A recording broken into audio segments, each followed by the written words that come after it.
Seja bem-vindo, seja bem-vinda ao canal do Jornal Comércio. Estamos chegando com mais um episódio da série Estrelas da Comunicação, do qual recebemos pessoas que fazem parte da história do Vale do Iguaçu e contribuíram para o setor da comunicação. E o nosso convidado de hoje é o jornalista, maestro, músico, né? Várias atividades, Marcelo Storck. Marcelo, obrigado pela gentileza da entrevista, tudo bem? Tudo ótimo. Eu que agradeço a lembrança. Tudo certo, Ricardo. Vamos lá. Marcelo, você iniciou a sua trajetória no jornalismo ali no final da década de 90, né?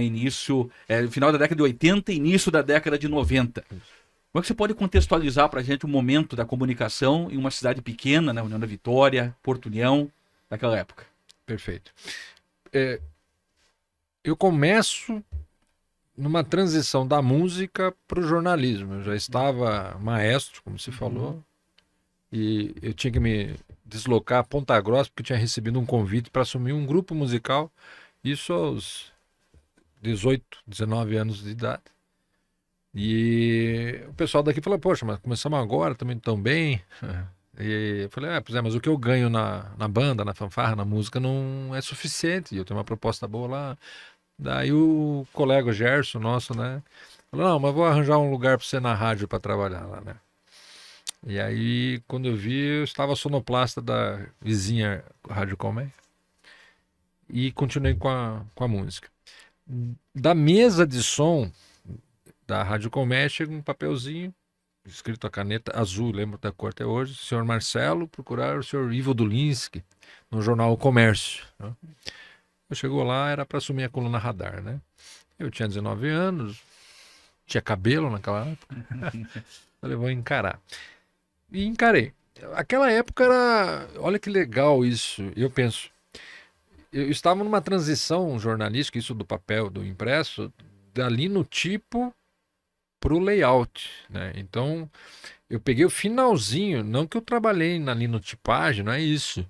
Mas a gente percebia, isso eu estou falando focado em termos de Jornal Comércio, os ecos da linotipagem, já passando para pastate, se não me engano, né? Esse é o termo, né?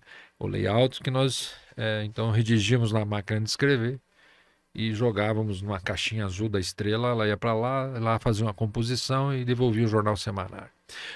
O jornalismo naquela época, Ricardo, ele era muito, mas muito diferente do que a gente tem hoje. A percepção de poder, de poderio de informação era diferente, né? Como é que eu posso ilustrar isso? Saiu no jornal. Pronto, ninguém discutia. O que acontece hoje? Estamos dando todo esse pulo, né, desse período que a gente vai conversar. Hoje você coloca a notícia, mesmo citando fonte, o processo que está aí, ele sempre vai te colocar em dúvida e as pessoas já não acreditam mais se tudo aquilo é verdade. Ou se é verdade, as pessoas ainda conseguem destruir, haja vista essa, como é que eu digo, essa vulnerabilidade que a base ética, a base do jornalismo bem feito, como vocês fazem aqui na casa, no Grupo Verde Vale, que é aquele jornalismo que busca sempre, né, a fundo a informação, os dois lados do sino que bate, né? E naquela época era diferente, começa por aí, né? Não só pela questão do jornal impresso em si ser feito dessa forma, mas eu creio que pela presença do jornalismo. Em outras palavras, de um modo mais leigo, fechando, o jornalista era muito mais importante e respeitado do que hoje. Se citou, né, o Jornal Comércio. Era a Rádio Colmeia, recebeu o convite para o Jornal Comércio, coluna Radar. Mas antes de abordar esse momento bastante importante, né, coluna tradicional, nos segue até hoje, né, nas páginas do jornal, você não foi somente o colunista do Radar, né? Você aprendeu diagramação, foi responsável pelo conteúdo, linguajar do futebol você cruzou na área e foi cabecear, né? Mais ou menos por aí, né? Foi. Num determinado momento. A gente ficou, quando eu chego no Jornal Comércio, no Rio Branco, no edifício Rio Branco, lá na rua do mesmo nome, né? Lá eu encontrei na primeira vez a Marinês Silva, que atuava junto com o Ivo Dulinski. E eu, sinceramente, vou falar aqui para vocês, leiam e estudem. Porque essa oportunidade caiu para mim num colo e eu vou te dizer assim que eu posso, sem vergonha nenhuma de falar, eu era o pior aluno de português da escola. Aliás, eu tinha uma dificuldade na língua portuguesa. Eu gostava de outras matérias, mas a língua portuguesa não era a principal. A apaixonante língua portuguesa, né? E aí ali a gente começou esse processo de coluna com a ajuda das minhas irmãs, principalmente da Fabiola, mas a Raquel, a Giza, sempre mais próximos de mim. Eu sou o neném da casa de 8, né? Então, nenenzinho até hoje meio protegido por elas. E ali a gente foi aprendendo a redigir, errando muito, cometendo assassinatos às vezes da língua portuguesa. Não tinha outra forma, né? Só que eu sou homem de aproveitar as oportunidades, né? Se Deus coloca para mim, é porque Ele quer que eu faça, eu contribua, ou experimente, porque lá na frente a resposta veio, e sempre veio. E dali do Rio Branco a gente foi para o Executive Center. Foi nessa transição, quando a Citamar e o Gilberto, o próprio Britão, eles se aproximam mais do jornal, devido à composição da empresa, né? E decidem colocar ali no primeiro andar do Executive Center a redação. Ali meio que desmontou um pouco da estrutura do jornal e começaram a aparecer propostas e algumas exorbitantes para pessoas fazer aquilo que eu já entendia mais ou menos como é que funcionava. Nós usávamos, quer dizer, não usávamos nada, né? Eu tenho uma foto no meu livro, no Caixa Preta, que eu estou na redação nessa época, né? Nós usávamos um 286 e usava PageMaker para compor.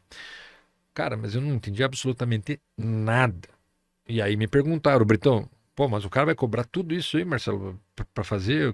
Se olhamos, eu me lembro como se fosse hoje, nós estávamos numa mesa grande de madeira de embuie que tinha lá. E o Britão, aquele jeitão dele, né? Aquele jeitão dele. Mas nós não encaramos? Eu falei, tá bom, eu encaro, Britão. Cara, eu não sei por que eu falei aquilo.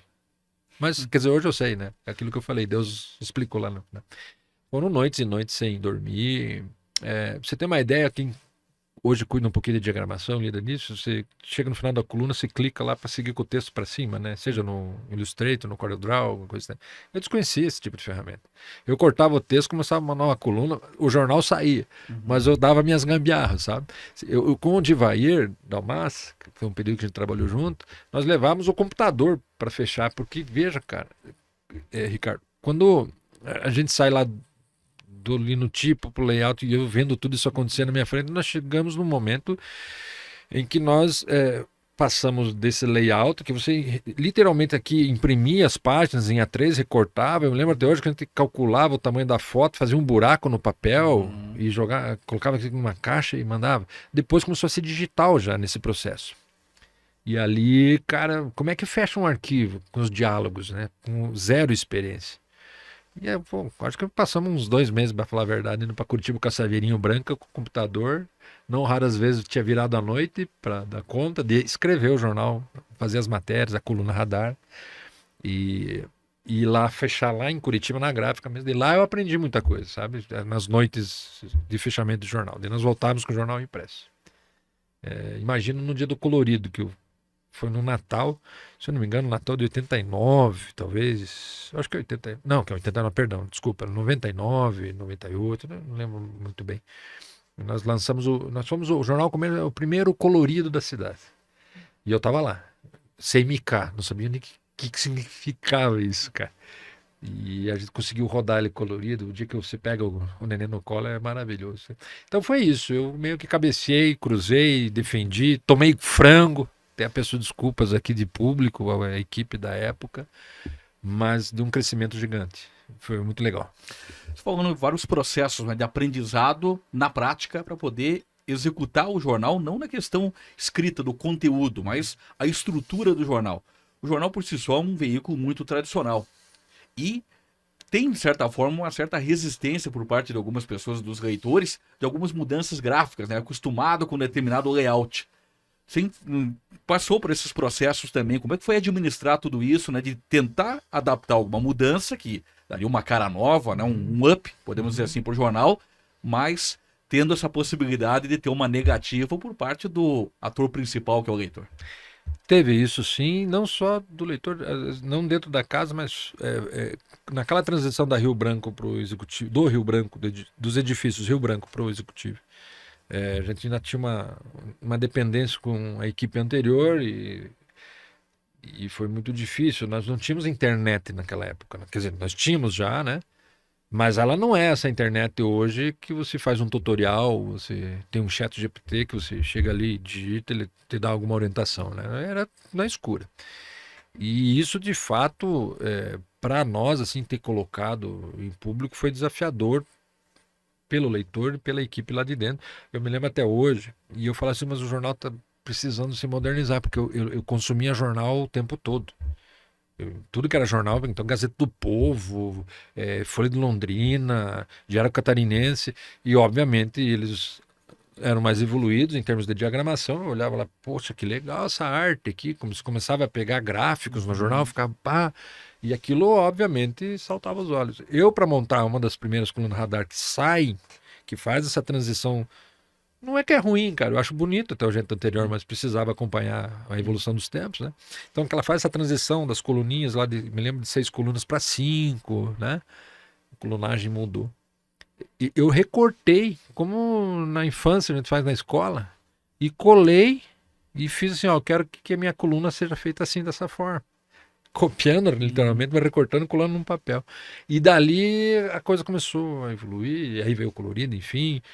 E foi legal, mas realmente teve um período ali que a gente precisou de muita insistência e de perseverança e de um pouco de receio, de medo, né? Você, poxa, está lidando com o jornal mais tradicional da região. Se eu não me engano, é o terceiro do Paraná. Se eu estiver errado, me corrija. Mas que eu me lembro, o Jornal Comércio, pelo menos que eu saiba, em idade, em circulação, era para ser o terceiro. Então, um jornal que tem história escrita, tem história no seu físico, que você pega os papéis do tempo da guerra, lá que a gente a ausência de papel jornal, que depois mais tarde eu fui descobrir que era para fechar as cápsulas de bomba, né, de projéteis de bala, e por isso não tinha papel, porque era importado, então isso começou a faltar, os jornais mudaram de tamanho. Então como é que não vai ter medo de mexer com uma coisa tão séria como era o jornal, né? Mas realmente, mas a gente venceu, eu acho que tá aí para contar a história. Uma cobertura marcante do período que você vivenciou no Jornal Comércio, um evento que você passou alguma dificuldade ou teve um resultado, impactou, né? Porque o objetivo do jornalismo é impactar, obviamente, na sociedade. Algum produto que você desenvolveu impactou de uma forma significativa? Olha, são tantos, né? Então eu não posso resumir numa só, né? Mas talvez a duplicidade de ação. Nós fazíamos uma coisa muito bonita, que era o troféu Hermínio Miles.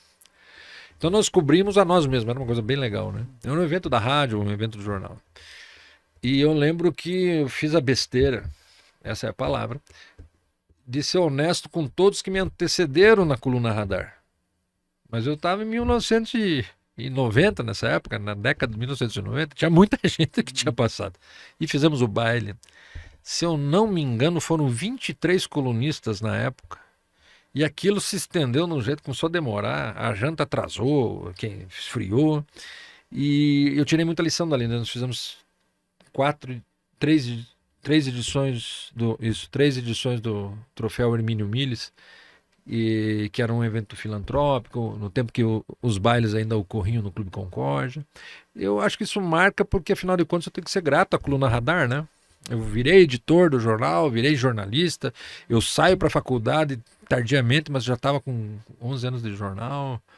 Essa primeira passagem, né? Eu fiquei bastante tempo na casa, no primeiro período 11, no segundo 5, né? Então, de Jornal Comércio, tenho esses 16 anos aí. E de todos esses, talvez esse período que a gente fazia o jornal e movimentava a sociedade por meio da coluna radar e ainda fazia um jantar baile, que ele revertia em benefícios para entidades importantes, né? Como a Rede Feminina de Combate ao Câncer, hospitais, né?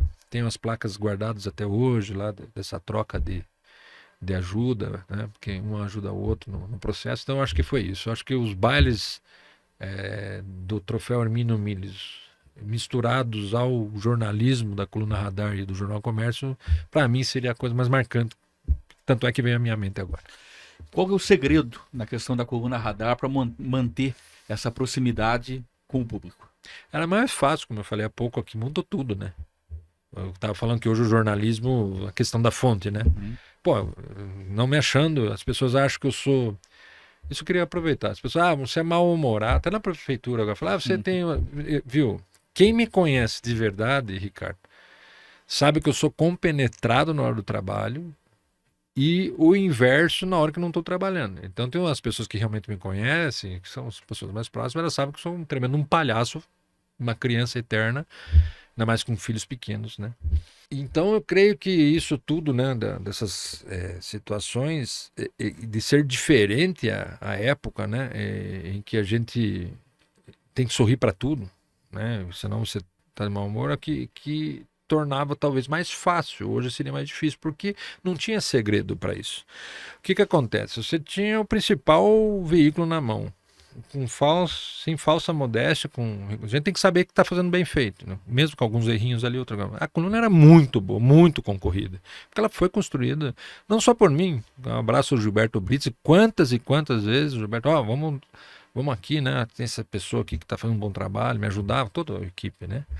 E a gente colocava de um jeito que não é o de outro, então, de hoje, né? Então, era muito fácil, porque você tinha quase que uma exclusividade dentro da proposta do produto jornalístico, e aí fica fácil você jogar no...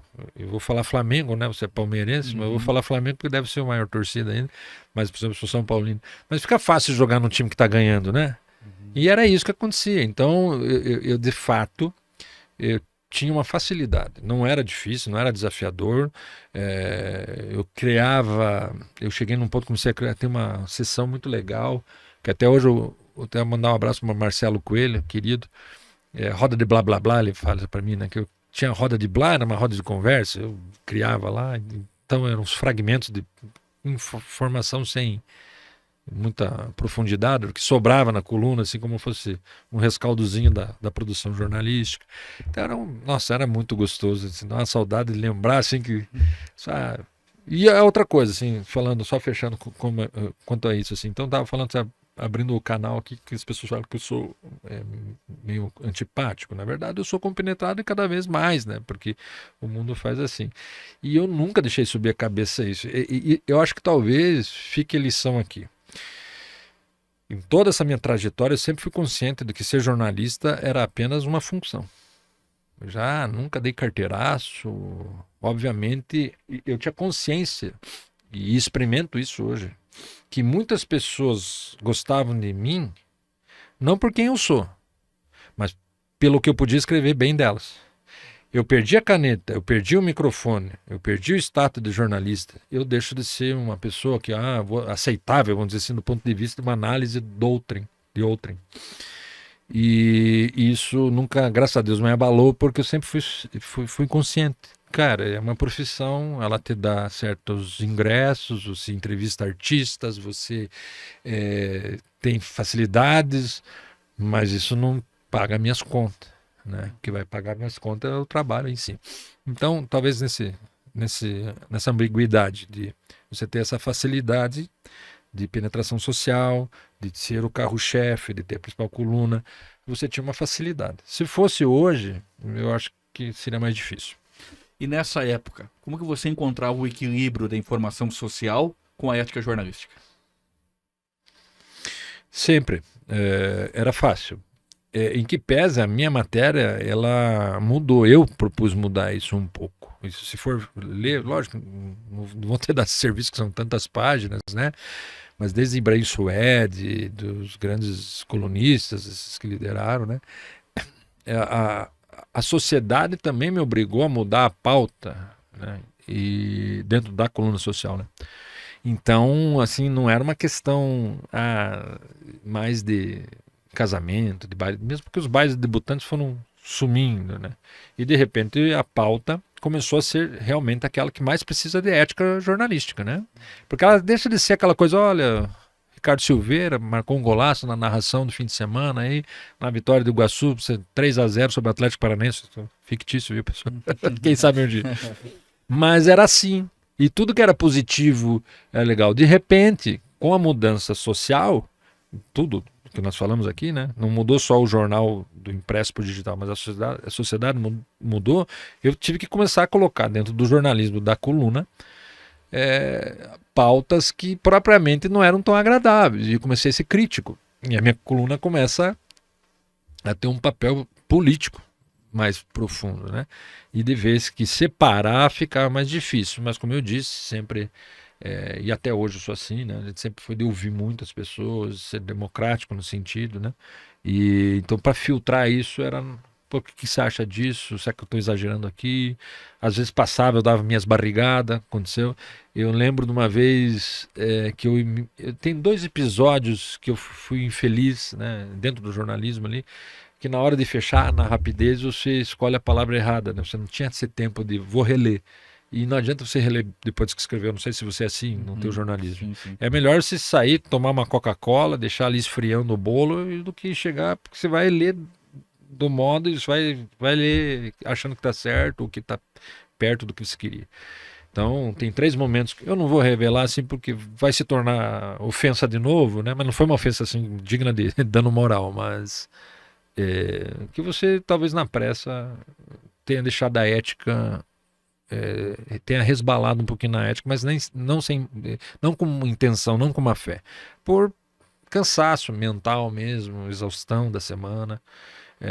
Mas eu sempre conseguia filtrar de certo modo, penso eu, que sempre, e os objetivos disso sempre foram o melhor para a sociedade, então acho que dava para filtrar bem com a ajuda de todos. Coluna social, com o passar do tempo, vai se transformando, né? Porque hoje em dia, por exemplo, todo mundo pode ser o seu colunista social, né? Tem a sua rede social, publica É a numa minha determinada definição. evento, né? Você imagina se eu tivesse continuado, tá desempregado, como eu falei há pouco aqui, que eu, tipo, não, eu adoro as profissões, alfaiate hoje é muito útil, né? Ainda mais com uma barriga que nem a gente acaba colecionando, né? Tem que alguém ajustar.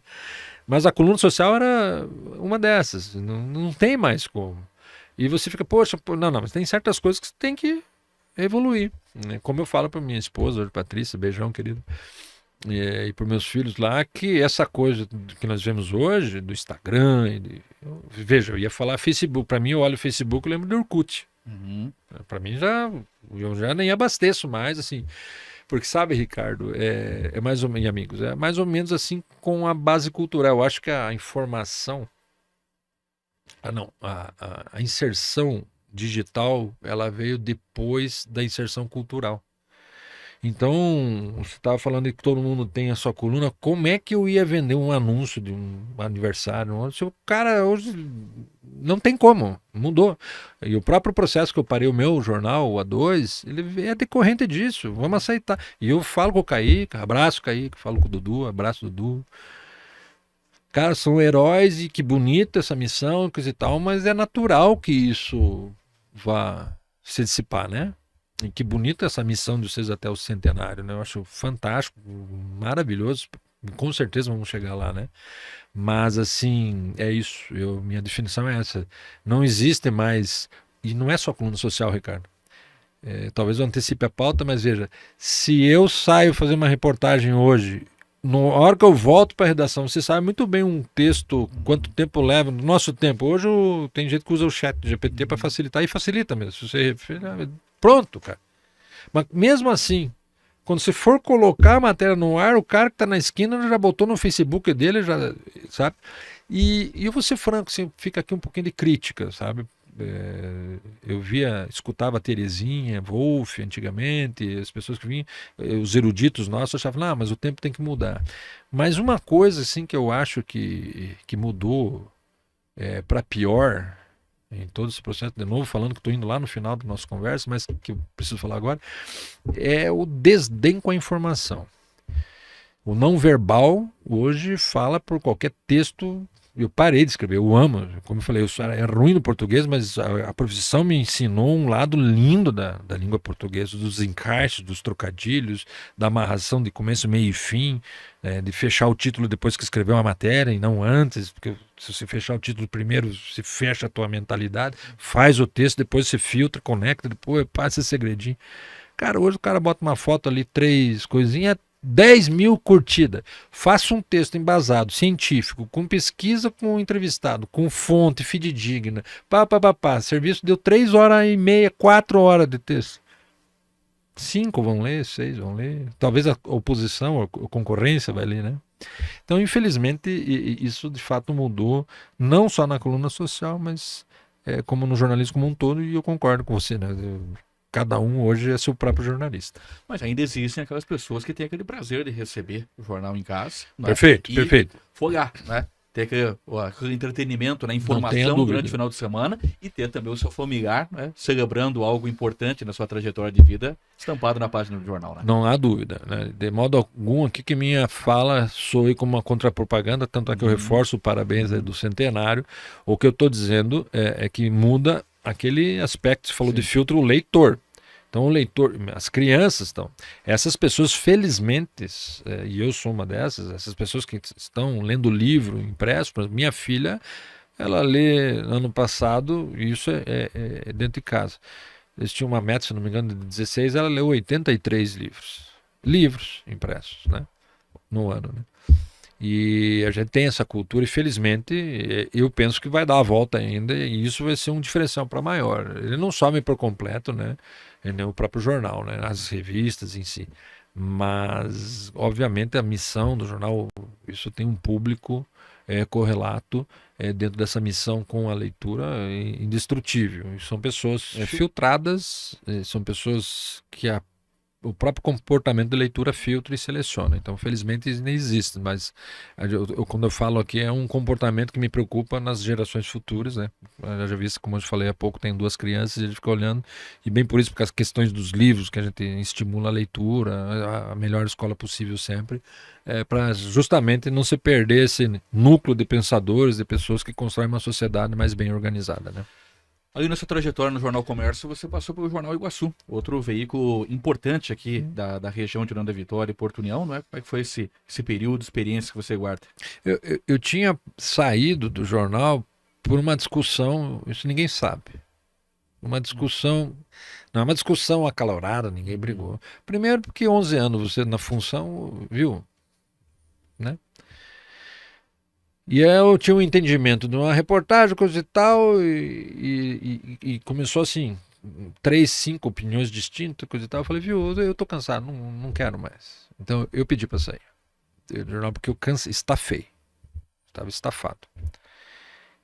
Isso passou 1, 2 anos, veja só, é tipo cachaça, meu irmão, né? Não sei, graças a Deus não sou dependente, mas a minha cachaça era isso. E aí, como eu tinha saído, e o Dudu até tinha assumido, né? Acho que foi exato. Aí o Cláudio, Marcelo, vamos fazer um jornal diário, né? Ele me pegou nisso. Assim como lá atrás o desafio de fazer um colorido, me falou, vamos fazer um jornal colorido, imagina que louco, né? Você coloca algo na sociedade, você fala, hoje na história ninguém sabe, mas eu sei, o primeiro jornal colorido da região eu estava lá construindo. Pô, o primeiro diário. Vamos lá. A gente fez o projeto, eu tenho o editorial dessa abertura, foi a minha redação ali. E foi louco, porque a gente começou a entender que era possível, né? No próprio processo, assim, né? Ele começou a fazer um jornal, assim, de certo modo, ele contribuiu para que outros também evoluíssem, né? Você veja, o jornal Iguaçu, ele sai diário primeiro, depois já em seguida o jornal, aquela luta legal, aquela disputa legal, né? O Jornal Comércio evolui para isso. Era bacana, cara. O Iguaçu, ele traz exatamente, acho que, não digo de jornalismo, mas de produto jornalístico, ele traz um avanço com a sua contribuição. E logo em seguida eu lanço a revista Magníficas, de circulação nacional, segmentado para o setor musical, que eu pertenço até hoje. E depois disso dou um descanso com o Cláudio por causa da revista, deu um períodozinho ali, 2, 3 meses, vamos voltar pro jornal. Eu acho que a Mariana Unesco estava aqui já, e daí eu volto pro Jornal Comércio. Mas o Jornal Iguaçu foi, eu acho que a principal contribuição dele nessa história toda, e eu digo não a minha, mas do jornalismo local, foi ter startado que é possível ter um diário na região, e isso foi feito. Você citou com 2 momentos o desafio. Primeiro por encarar a jornada o comércio, né, depois de um período na Rádio Colmeia, e outro desafio de um diário com o Jornal Iguaçu. Você foi para um terceiro desafio que foi criar o seu próprio veículo de comunicação, o A2. Acho que foi esse momento? Esse é o quarto. Quarto momento? Acho que o terceiro foi acertar a televisão, né? Ah, sim. Porque foi assim, digamos, de humilhar a dificuldade que eu tinha lá atrás no 286, viu? De fechar arquivo de jornal. Porque a televisão, na época, o contato com a produção televisiva era zero. Não tinha noção nenhuma, cara. E como eu era colunista social e a cultura da época, as colunas sociais televisivas, elas funcionavam bem, a Mauri Júnior e Companhia Sim. Limitada, né? O Juba mandou um convite por alguém também, Você chegou a entrevistar ele uma vez, né? Teve um evento, você entrevistou a Mauri, Sim, né? sim, sim, a Sim, Mauri você Júnior entrevistou, né? entrevistei em Uhum. Ponta Grossa, se eu não me engano. Sim. É um querido. Né? Exato, foi em Ponta Grossa. E aí ele me contou uma coisa assim que tem a ver com aquilo que eu falei há pouco, de que a gente não é nada, né? Eu tava conversando com ele, você não sabe, nós fomos no banheiro, no mictório junto, naquele masculino, em pé, conversando. Ele falou assim, viu, Marcelo, como você tem que mudar a tua cabeça? Você tava tudo nervoso para entrevistar e coisa e tal. Nossa, Mauro Júnior, eu também faço xixi, ele falou assim, sabe? Tipo, eu sou uma pessoa comum, né? E de fato, né? Esse desafio da TV, ele foi gigante. Quando eu vi o Juba lá fazendo transmissão ao vivo com uns pedaços de fio e uns troços lá, eu aceitei. E foi uma experiência muito produtiva. Foi muito legal. Hoje eu olho meus arquivos e fico, nossa, cara, por que estava tão ruim assim do ponto de vista produto final? O conteúdo não era tão ruim, mas a imagem, o enquadramento, que eu mesmo não falo aqui da TV, a gente mesmo sem experiência nenhuma, né? Então isso foi um desafio legal. E aí o desafio, o quarto, que é concomitante, eu vou para o meu jornal, que ele tem até o Belal, um abraço pro Belal. Todo mundo começou a me chamar de A2, mas na verdade eu sou muito fraco, eu tenho ideias, mas não sei transmitir pro gráfico. Então, criar logo, essas coisas, não nasci para isso e não sei fazer. Não adianta, faço de teimoso, né? Quando precisa, né? E aí eu queria criar uma logomarca pro jornal A Segunda, né? Que ele vem lá num trocadilho com o de Sunday, né?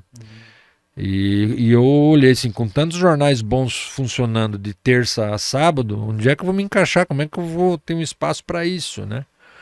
Eu falei, sobrou segunda-feira. Então, os 4 anos que eu fiquei de jornal ali, impresso o jornal A Tribuna 2, né? O A2, o Belal começou, o A2, porque tinha um A e um 2, mas era para ser chamado de A Segunda, né? Ele virou o A2, depois ele vira a Tribuna 2 por causa até disso. E ali foi punk, cara, vou te dizer. Ali, você estava falando que eu cabeceava, ali eu estava apitando junto, né? Porque era o dono do jornal. Esse foi o pior desafio. Inexperiência administrativa do ponto de vista do jornal, né? Não empresarial. Isso eu acho que me deixou mais maduro, né? Mas foi assim louco. E aí eu consegui falar, cara, vou detonar meu domingo aqui e vou circular segunda. Cara, sabe a saudade que eu tenho disso? É gigante. Porque assim, primeiro que no domingo não toca o telefone. Domingo me fechava ali, eu começava o jornal, eu mesmo escrevia, eu mesmo diagramava e eu mesmo entregava o jornal A2. Levantava, fazia as 3 coisas e amava, de paixão. Então eu começava na sexta, fazia o boneco, dava as estruturas e passava o fim de semana fazendo aquilo, corria lá de manhã cedinho, lá fazia minhas matérias, coisa e tal. E colocava tudo isso em gráficos ali, né, na diagramação. E na segunda-feira eu ia entregar o jornal. Cara, era bom de trabalhar no domingo e na segunda eu terminava 9 horas da manhã. E eu amo pescar. Então, antes do jornal, eu ia pescar no domingo, nos pesqueiros, era aquela multidão de gente pescando linha e criançada e coisa e tal. Cara, eu pegava a segunda-feira, que alguns ainda têm o temor da segunda-feira, né? Eu não, mas naquela época era meu domingo, eu ia pros pesqueiros sozinho, cara, de tarde, adorava pescar. Então eu entregava, às vezes dormia na segunda-feira à tarde. Quando eu via já era terça-feira, eu tava trabalhando de novo, né? Então foi uma época maravilhosa da minha vida, assim, com paixão dupla, né? Não só pelo jornalismo, mas junto com a Patrícia, minha esposa, que a gente criou essa fase jornalística. E um período na periodicidade que você veiculava no teu jornal, segunda-feira, onde os demais veículos eles estavam indo em preparação nos seus conteúdos para poder desenvolver durante a semana, né? Sem mentira nenhuma, sem falsa modéstia, sem puxar para eu atrapalhei bastante os outros. E não fiz isso de propósito. Quando eu vi, você veja, as coisas mais volumosas são de fim de semana. Desde festa, evento, e obviamente se você tem mais movimento, mais gente, tem mais ocorrências, né, em todos os outros setores. Policial 1, por exemplo, né? E quando os jornais tinham que cumprir a função, eles não tinham nada de segunda-feira para escrever. O que você vai escrever de segunda-feira? E aí eles tinham que pegar o apanhado que eu já tinha colocado. Então, assim, isso funcionou muito bem e eu não soube aproveitar. Eu não tive estrutura para aproveitar melhor. Essa que é a verdade. Chegou numa hora que ou você tem para pôr e garantir uma equipe melhor, ou você não tem. A verdade é essa. O jornal ele era maravilhoso nesse ponto de vista, mas ele era pouco suficiente para gerar recursos para ter uma equipe. Tanto é que eu acabei de falar, eu entregava o jornal, né? Mas foi bom, não tenho remorso. Só um, que eu passei a distribuir gratuitamente ele depois, né? E uma vez eu estava no mercado que eu deixava uma pilha, o cara falou: ah, você tem o jornal, o pessoal gosta do jornal. Eu falei: você fica, que bom, né? Afinal de contas, a gente sabe o quanto custou para fazer. Tem um cara, inclusive, leva uns 20 toda vez. Eu falei: nossa, 20? Não, mas aquele lá é pros passarinhos dele. Eu falei: pô, cara. Daí eu falei: passa régua. Eu falei: não vou. E a manutenção no digital, você chegou a cogitar ou também diante de todos esses fatores, né, outras situações que você buscava na tua trajetória acabaram parando momentaneamente nesse projeto? Não, foi a Gazeta do Povo que fez eu parar, né? Quando eu falei, a Gazeta do Povo tá parando, e inclusive ela parava, e o cara que trazia a Gazeta do Povo era o cara que trazia o meu jornal junto. Começou lá, não, mas então eu te entrego 5 da tarde, segunda-feira daí, mas 5 da tarde já não tem mais, né? O impacto, né? O impacto é menor. Aí eu vou pensar no digital, de fato. Mas, de novo, eu falo da equipe. Agora eu me ferrei. Eu saio da exclusividade segunda-feira que, veja, tal qual a exclusividade da Coluna Radar no Jornal Comércio, tal qual a exclusividade da TV, que você era o queridão da TV, quando você tinha o microfone na mão, mas era só a minha coluna, e o meu jornal só na segunda-feira. É mais fácil quando você tem a exclusividade. Eu estava perdendo isso. Falei: eu vou entrar no mundo digital sozinho, por mais fácil que ele seja, que pule etapas para você concluir, seja mais dinâmico. Aí eu falei: não, o que daí saiu desse processo, Ricardo, é a agência de comunicação, que aquela parte do nosso jornal que criava os anúncios para o próprio jornal virou a empresa. Começou a fazer serviços digitais. Falei: é muito mais fácil fazer uma peça de Instagram do que fazer uma reportagem de 3, 4 horas aqui, entende? E aí a gente começou a viver dessa parte digital da agência. Até hoje ainda tem uns resquícios, ainda faz um tipo de serviço assim. Marcelo, voltando à questão ali da TV, né, no período que você comandava o programa com o seu nome, né, até então TV 1000, na TV Milênio, depois também TV 1000, era um momento onde buscava a aproximação com a sociedade, a população, né, se via, né, com as suas ações, né, no aspecto principalmente social, por meio da TV. Como que você vê a importância, o papel da TV local para impactar e contribuir para o desenvolvimento da sociedade? Gigantesco. O que eu acho que essa TV surge do improvável. E esse foi o pecado da TV. Ninguém acreditava que a TV ia poder vir para o ar. Vamos lá, é uma concessão, para começar, uma concessão de uma televisão. Que um louco chamado Juba foi lá e, olha, eu consigo pôr uma TV no ar, coisa e tal, e a história da TV acontecer. E se ela tem um pouco mais, isso é importante falar, se ela tem não é um pouco mais de apoio. Eu acho que talvez apoio ela teve, tanto é que chega até onde chegou, né?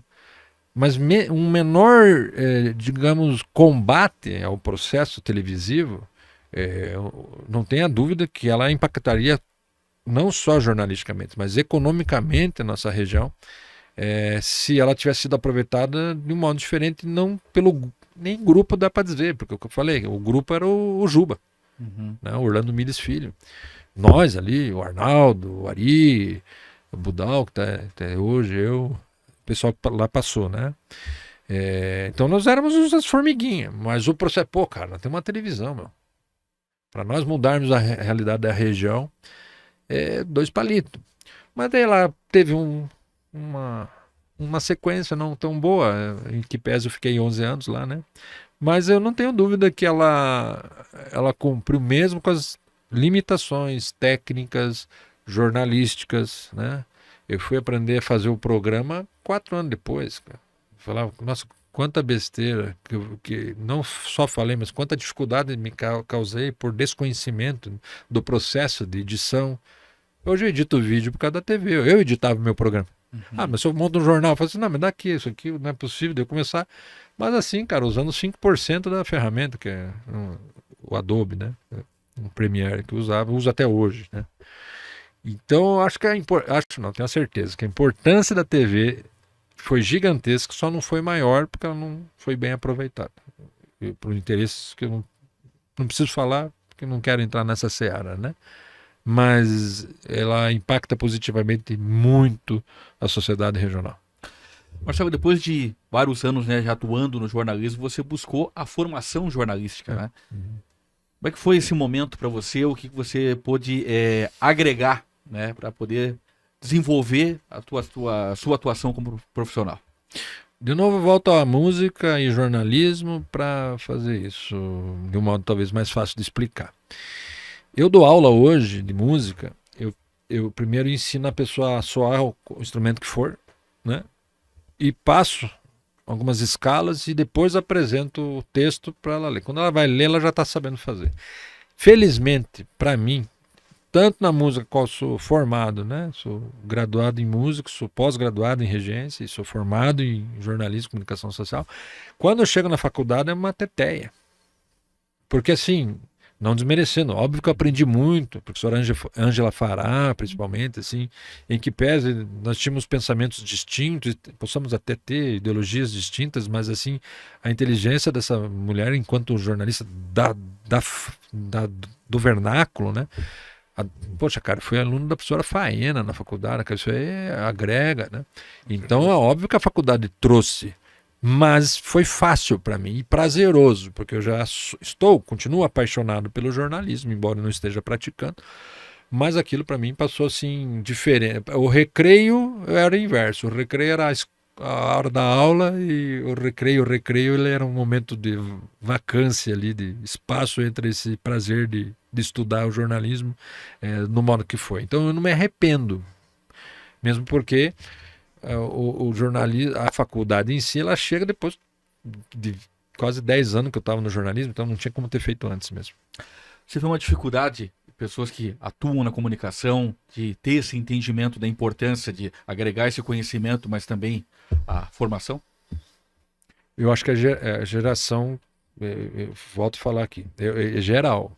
Na parte musical, de novo, a gente vê a dificuldade que a gente tem de concentração. Na parte laboral, a gente, desde o tempo do jornal, a gente tem dificuldade de identificar pessoas que queiram desenvolver um trabalho, né? Eu acho que a coisa hoje está muito imediatista, muito crua, e sim, eu vejo uma dificuldade na produção jornalística, como a tua pergunta, mas de modo geral, que você vai ver um espocar aqui, surge um aqui, e também sobe e de repente já baixa, né? Eu acho não, falta falar que eu tenho certeza. Vem daquilo que você bem colocou lá atrás. Não é só o filtro que o povo causa no jornalismo. Ele consome. Se ele consome, o teu produto é bom. Se não está consumindo, tem algo errado, né? Então, quando a pessoa começa nessa velocidade que está hoje de imediatismo jornalístico, é muito mais provável que ela vá pecar em qualidade, e pecando em qualidade, obviamente que a régua dela vai baixar e ela não vai sustentar longo tempo. Por isso, mais uma vez, meus elogios aqui à casa e ao jornal pelo fato do impresso estar aí até hoje. Estamos conversando com o jornalista Marcelo Storck em mais um episódio da série Estrelas da Comunicação, que você acompanha aqui no canal do Jornal Comércio. Marcelo, a gente vai falar agora da tua outra trajetória, né, como músico, né, como maestro, enfim. Você já esteve à frente da regência de diversas bandas aqui no Vale do Iguaçu. E qual que é o maior desafio de conduzir diferentes grupos musicais e manter a qualidade artística? Já não é mais, mas lá atrás era... Quer dizer, hoje é material humano, de novo, acabei de falar. Mas lá atrás era material mesmo, assim, né? Você conseguir estruturar, né? E eu quero usar o canal aqui, mais uma vez, o Jornal Comércio, que muito me ajudou na construção de uma das fases mais lindas da música nacional, né? Instrumental, que é a fase da banda marcial do Colégio Santos Anjos, né? Que eu pego todo aquele primeiro processo meu ali de desenvolvimento, também autodidata, vamos lá, vamos fazer, tem uma família muito artística, então tira a referência dali. E dentro desse processo do Colégio Santos Anjos, 19 anos trabalhando lá, a banda até hoje, pra ter uma ideia, semana retrasada eu fui entrevistado por um canal de Ribeirão Preto, do estado de São Paulo, que eles queriam que eu contasse a história da banda marcial Santos Anjos, lá para o estado de São Paulo. Uhum. Porque até hoje eles dizem, poxa, cara, não, são poucas que se igualaram, né? Então você fala de qualidade. De fato, depende das pessoas. Eu tive uma sorte também. Se no jornalismo, em alguns momentos, eu tinha exclusividade de circulação, na música eu tive uma geração maravilhosa. Que era uma geração que você entrava 2 horas da tarde de sábado nos ensaios da banda Marcelo Santos Anjos, podia sair às 8 da noite, o pessoal estava tudo feliz. Hoje você não segura essa pessoa 30, 40 minutos dentro da sala, que ela já tem algum compromisso, não pode, não posso, não sei, sabe? Então lá atrás foi mais fácil, mas no material, obviamente, estava começando, então é gradativo. Quando encerra, isso que eu quero usar o canal aqui, quando encerra o Santos Anjos está no livro, porque eu fui escutar depois. Isso aí na sociedade, eu falei, poxa, é maldade comigo, cara. Eu ponho dinheiro. Eu ponho. Hoje eu consigo, e o meu sonho é viver de música. Você vai me perguntar se vai voltar para o jornalismo? Nem pergunte.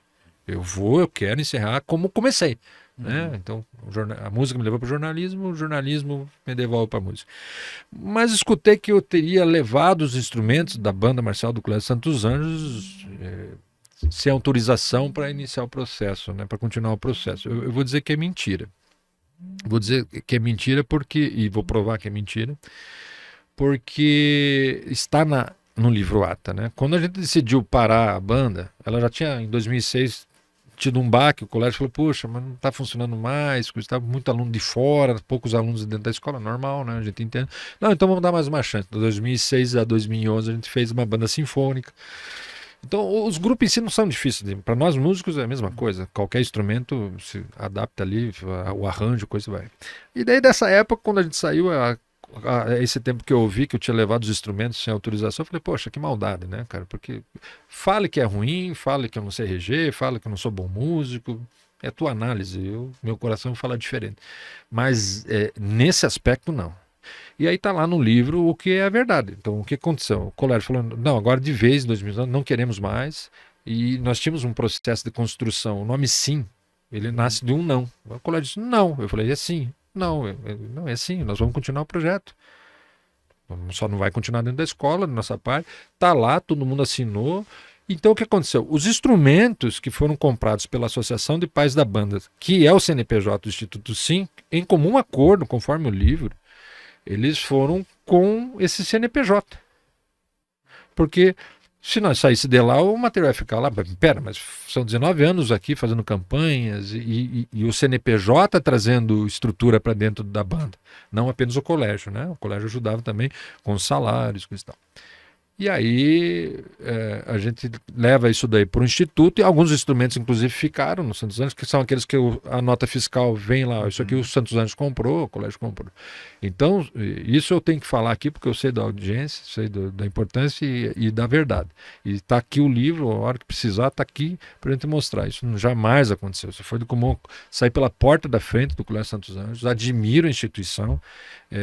Ela é importantíssima para a oportunidade da vitória. Eu sou autor do hino da escola, entende? Em que pesa ali mudar um pouquinho, fiquei meio chateado, mas tudo certo. E aí a gente segue. Então não tem. E aí, respondendo focado a tua pergunta, sem atrapalhar com o meu desabafo, não tem. Para nós assim, não tem dificuldade. E hoje é mais fácil, porque hoje a gente coleciona experiências, a longevidade vai trazendo mais e mais instrumentos, e hoje é bem mais tranquilo. Essa questão que você citou, né, impulsionou a criação do Instituto Sim, a quando fundação, né, do Instituto, Isso. sempre incentivando música.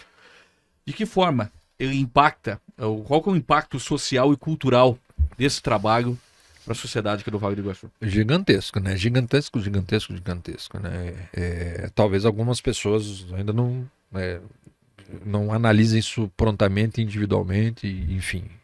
Mas hoje nós atendemos diretamente 85 pessoas. Hoje nós temos classes de violino, viola, cello e contrabaixo, coisa que não existia. Então eu peitei a questão de 2023, falei, vamos por cordas. Exatamente nessa semana nós estamos com um professor especialista em violino, bacharel, começando aqui gratuitamente para a sociedade. Eu defendo a música gratuita, ela não pode ser cobrada. Eu não quero ficar rico, eu quero viver, mas não quero ficar rico no Instituto. Se fosse, o caminho era outro. Eu quero que as pessoas sejam atingidas por essa maravilhosa arte, né? E o impacto dela não só nesse aspecto social musical. Tem muito para acontecer, Ricardo. Tem muito para acontecer musicalmente para evoluir. Eu não tenho dúvida. Se eu for falar aqui enquanto maestro dessa instituição, eu digo que nós estamos a 60%. Nós vamos evoluir mais 40%. E isso em quantitativo e qualitativo.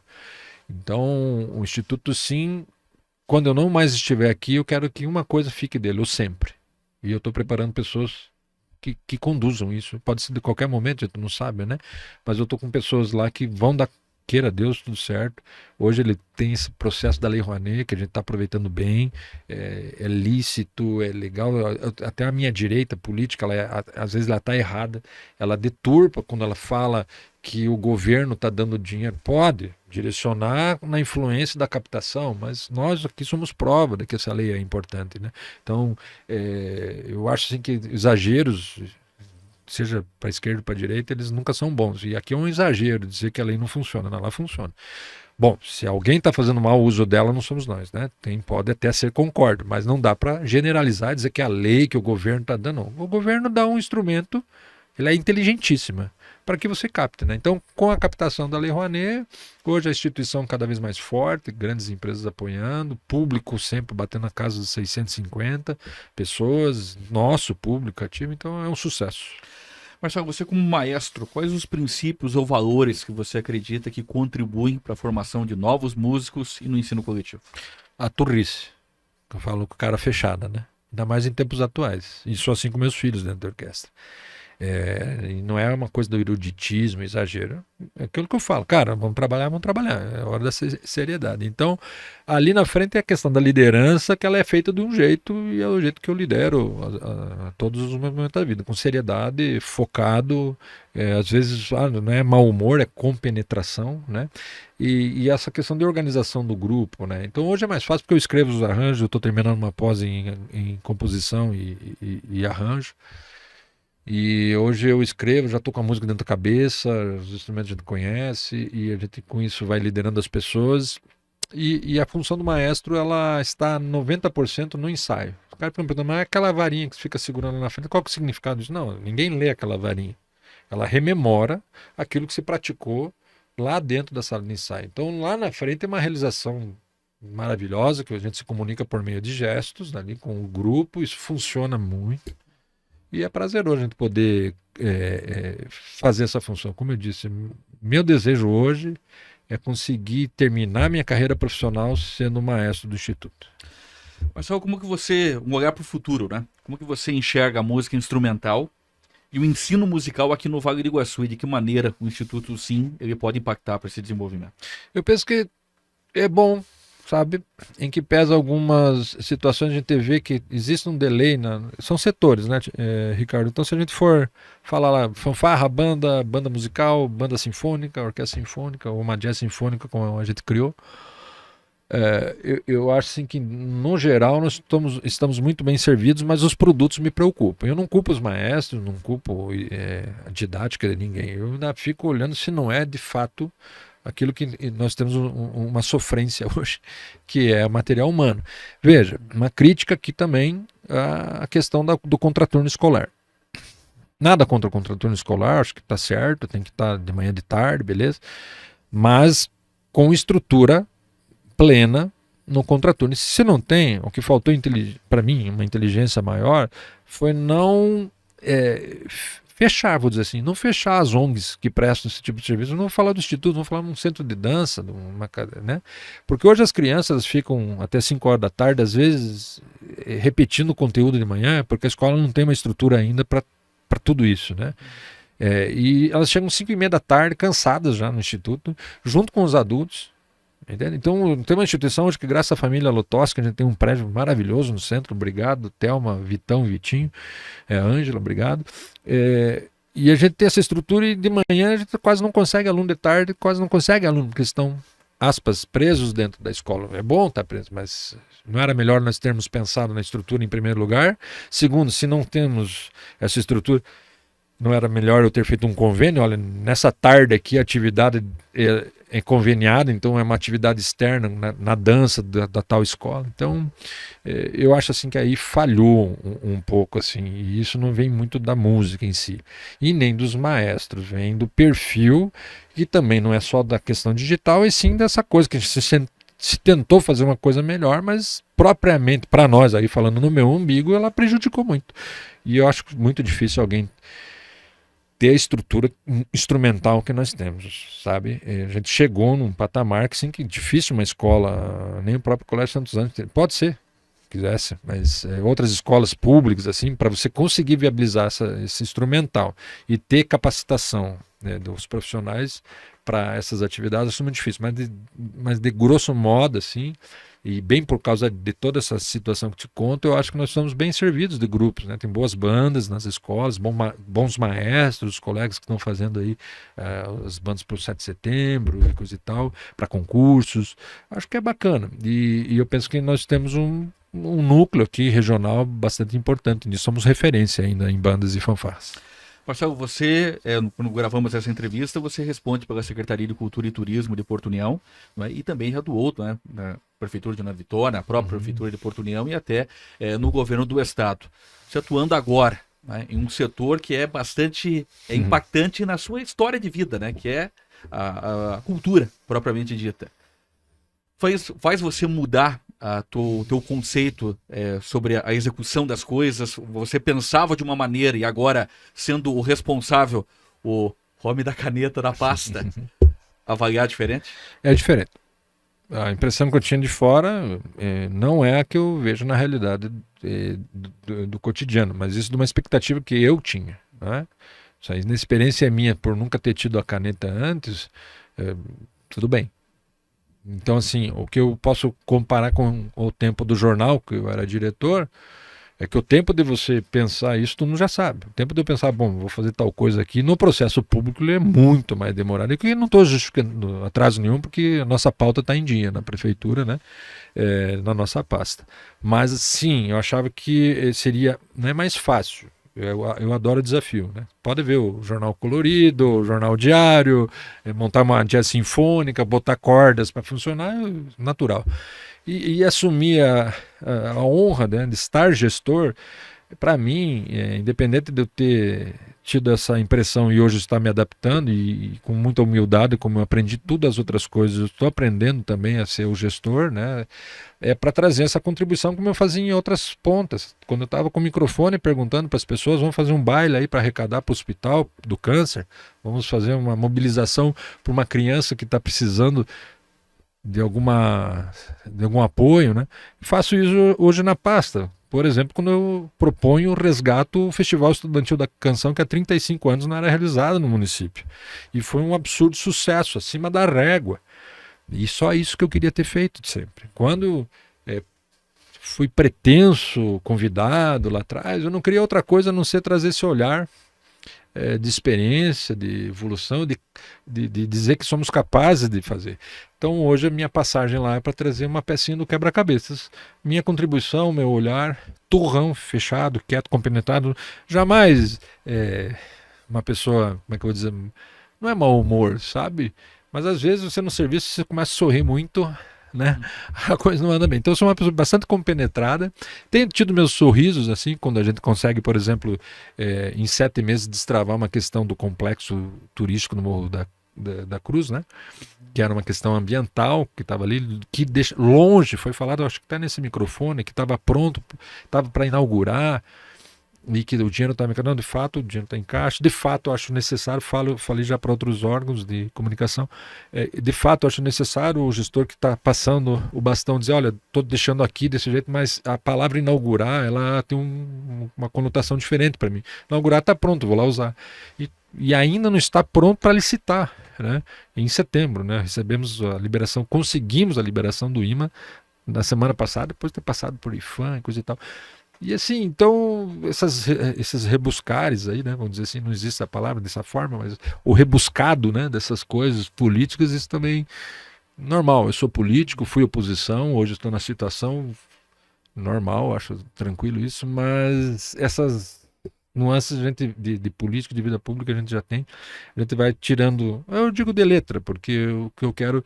E já posso, se eu desembarcar hoje, Thiago, se eu chegar lá para o prefeito, viu, a partir da semana que vem vou voltar a fazer o que eu quero, que é música e tal, eu não tenho dúvida nenhuma de que a contribuição que eu trouxe para a Secretaria de Cultura e Turismo de Portunhol ela vai frutificar ali na frente. O problema é que ela não está sendo vista ainda, porque está no processo de germinar essa semente que nós deixamos lá. Mas estou muito tranquilo, satisfeito, muito agradecido ao prefeito Juliano Hassan pela confiança que ele tem na minha pessoa, na minha família, e os projetos lindíssimos que nós temos para Portunhol. Marcelo, voltando na questão do jornalismo, né, fazendo já algumas reflexões aqui nessa reta final do nosso bate-papo. O mundo, né, desde que você iniciou no jornalismo, vem passando por muitas transformações, né, mentalidades vão se transformando, né, módulos de fazer, você contextualizou como fazia lá no início da década de 90 e fazendo um comparativo, né, como são os processos, né, de produção de jornalismo e o processo como um todo, né, nos dias atuais. Diante de todas essas transformações, você acredita que o jornalismo deve se limitar a informar ou também opinar? Eu acho que tem que opinar. Porque quando você informa dentro dessa seara que eu estou falando, é hoje, justamente pelo que eu falei lá atrás, que é difícil você separar hoje a credibilidade, a fonte, coisa e tal. Então é preferível que o jornalista opine. Estou falando uma coisa aqui que vai contra a nossa caderneta, mas não adianta mais. Eu digo, do ponto de vista Marcelo, preferível como consumidor de informação. Porque são tantas opiniões diversas que se você não coloca a tua, a tentativa, a vã tentativa de deixar isso imparcial, independente do que for, ela vai soar como uma influência. Então, assim, lá no jornalismo, no Washington Post e coisas, eles são jornais posicionados, sou direito, sou esquerdo, a pessoa sabe que tá. E eu até fiz isso no meu jornalismo. Olha, eu estou posicionado com fulano de tal politicamente. Por que isso? Porque não é o fato de eu fazer publicidade, é o fato de dizer que a minha mentalidade, a minha orientação ideológica é essa. Eu quero isso e prego isso como se fosse um pastor, né? E não se freia mais. Vou ser franco, Ricardo. Eu acho legal a gente ver as tentativas.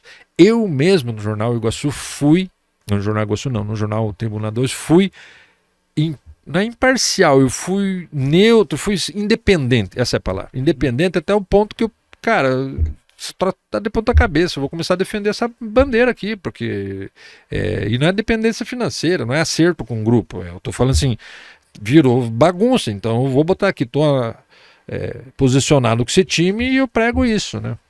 E diante de toda essa rede social que tá aí, essas coisas, quando eu vejo um cara falando, não, a minha opinião é essa, eu já peguei ele filtrando tudo e a fonte é ele. Então, se eu acredito no Ricardo, para mim tá tudo certo. Agora, quando o Ricardo diz assim, viu, pessoal, não que você faça isso, mas tô usando só de exemplo. Pô, deu 2-2 lá, mas parece que o juiz não chamou o VAR, coisa e tal. Você não falou a tua opinião, falando, viu, deu 2-2, mas eu vi o juiz não chamou o VAR, não quis chamar o VAR. Opa, tem valor, porque é indiscutível, irrefutável. Tá tão bagunçada a coisa que eu prefiro hoje dizer assim, que é melhor nós sabermos da opinião do que, por mais que tenha sua validade e seja a cartilha do jornalista, né, ser imparcial, ele fazer tão bem isso, escrever tão bem uma reportagem, fazer tão bem, e ela chegar lá no final, a pessoa ainda dizer, não, isso é matéria paga, porque na matéria que tá ali imparcial, tá dizendo que o fulano tá certo.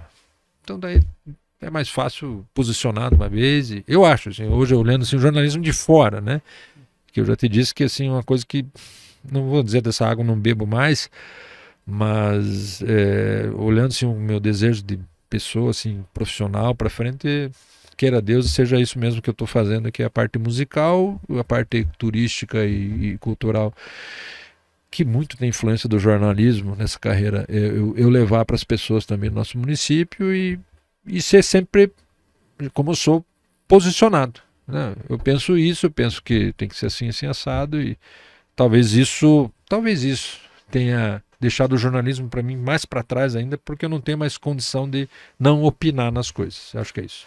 Como você vê o jornalismo daqui 15, 20 anos? Mais humano, mais tecnológico ou ambos? Tecnológico é indiscutível. Eu vejo Desculpa, eu devia. Mas eu não sou a pessoa de falar o que você quer ouvir. Eu sou a pessoa de falar o que eu penso. Eu acho que essa questão do Instagram, isso daí vai mudar. Hoje eu não sei filtrar mais o que é artificial. Não estou falando de videozinho, né? Mas eu não sei mais filtrar, consigo, na velocidade aí dos dias, do dia a dia, filtrar o que a inteligência artificial está te mandando, coisa e tal. Então isso já está. Não vai... E sempre falei para minha esposa, falar, isso aqui de rede social, isso aqui vai mudar a ponto de que vai colapsar. E as coisas boas do bom chimarrão, da boa pescaria, da boa conversa de bar, do bom bate-papo no futebol, da música, isso vai voltar. E quem sabe com isso voltando, o bom jornalismo ganha espaço de novo. Que as pessoas entendam que essa pressa de informação, e muitas vezes na pressa erros, ou muitas vezes no digital, na inteligência artificial, o produto não manipulado pelo jornalista, filtrado pela habilidade, pela ética jornalística, e esse produto chega ali de modo cru. Eu acho que sim, isso saindo de cena, nós vamos ter, quem sabe, um espaço para esses bons profissionais, como você, como os da casa, como eu fui, que filtrava, que pesquisava, trabalharem de novo. Então lá na frente é inegável que a modernice, vamos dizer assim, isso aí já está, lá na frente é já. Lá na frente para nós, o espaço, eu acho que vai acontecer, eu espero estar vivo ainda, e estou dizendo aí de 15 anos aí, muitas ferramentas vão estar, mas nós vamos começar a ter, pela voz dos pais, os avós, né, que eu não sou avô ainda, mas pais, que olha, o caminho certo, filha, leia 83 livros no ano. Tá entendendo? Faça aula de música, faça balé, faça o karatê, como ela faz, os filhos fazem. Então eu acho e rezo que esse processo seja um efeito reverso a partir de agora, porque se for nessa onda que está, o final não é dos melhores. Então espero que seja um jornalismo compatível com a tecnologia da época, mas intrinsecamente relacionado com a ética profissional lá na frente, por meio de um espaço que se abra pela decadência da coisa eletrônica. Fazendo um retrospecto da sua trajetória como músico, como jornalista, agora como gestor da cultura e turismo. Você já escreveu um livro, mas se fosse escrever um próximo, qual seria o título desse livro? Valeu a pena. Valeu a pena. Até meus erros de jornalista, até meus erros de ser humano, até quando eu titubeei, até quando eu não tive fé, mas hoje tem um cara que me acompanha, eu acompanho na verdade, mas eu sei que ele me acompanha, nunca me largou, né, em momento nenhum, principalmente quando eu titubeei, né, e mesmo assumindo esses equívocos, esses erros de ser humano, eu sou ser humano, eu não mudaria nada, eu não tenho vergonha de nada que tenha acontecido, eu tenho reconhecimento de meus erros e eu sou assim. Eu tento, na minha compenetração diária, ser melhor do que ontem. Eu mesmo, melhor que ontem. Então, seria isso, valeu a pena. Muito obrigado, Marcelo. Obrigado pela gentileza. Eu que agradeço. Você conferiu mais um episódio da série Estrelas da Comunicação. Nosso convidado de hoje, o jornalista, músico, maestro, Marcelo Storck. Dá um like no vídeo, se inscreve no canal e até o próximo episódio.